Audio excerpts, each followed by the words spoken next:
আসন্ন ত্রয়োদশ জাতীয় নির্বাচনকে সামনে রেখে নড়াইল 1 আসনে প্রার্থী চূড়ান্ত করেছে বিএনপি, জামায়াত এবং ইসলামী আন্দোলন বাংলাদেশ। বিএনপির মনোনীত প্রার্থী নড়াইল জেলা বিএনপির সভাপতি বিশ্বাস জাহাঙ্গীর আলম, জেলা জামাতের সেক্রেটারি তিনি জামাতের মনোনীত প্রার্থী এবং ইসলামী আন্দোলন বাংলাদেশের মনোনীত প্রার্থী হয়েছেন মাওলানা আব্দুল আজিজ। সকাল থেকে নির্বাচনী প্রচারণা, মাঠ সভা, পথসভা, উঠান বৈঠক, জনসভা এবং মোটর শোভাযাত্রার মাধ্যমে নির্বাচনী প্রচারণায় ব্যস্ত সময় পার করছেন প্রার্থীরা। আমাদের নড়াইল 1 আসনের যে জনগণ আমরা হচ্ছে অবহেলিত।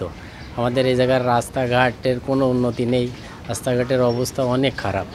আর আমাদের যদি চিকিৎসা নিতে হয় সেই জাতীয় খুলনায় অথবা নড়াইলে জাতীয়। পাকিস্তান ফিরতে অনেকবার ভোট দিয়ে বানাইছি এমপি, কিন্তু জায়গা তো কোনো পরিবর্তন হয়নি, যা তাই। 19টা ইউনিয়ন, একটি পৌরসভা, সর্বত্রই ব্যাপকভাবে আমার সহকর্মীরা গণসংযোগ করছে। আমিও উপস্থিত ছিলাম।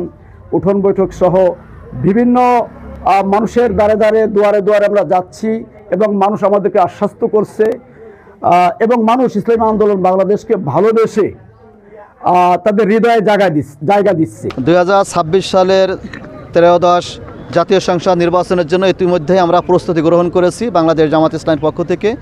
সেই ধারাবাহিকতা ইতিমধ্যেই আমরা নড়াইল 1 আসনের সমস্ত বাড়িতে আমরা লিফলেট, হ্যান্ডবিল আমরা পৌঁছে দিয়েছি, বিভিন্ন জায়গায় বিলবোর্ড টাঙিয়েছি।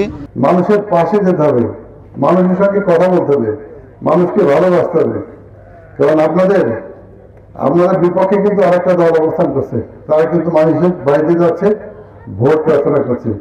কারণ আগামী নির্বাচনটা হবে খুব কঠিন। ওই আগের সরকারের মতো ওই দিনের ভোট কিন্তু রাখতে হবে না, সরাসরি উপস্থিত হয়ে এখানে ভোট দিতে হবে। এসব পথসভায় নানা ধরনের প্রতিশ্রুতি দিচ্ছেন প্রার্থীরা। তবে ভোটাররা বলছেন প্রতিশ্রুতি নয়, বাস্তবায়নে সক্ষম এমন যোগ্য প্রার্থীকে বেছে নেবেন তারা। সজীব রহমান, সময় সংবাদ, নড়াইল।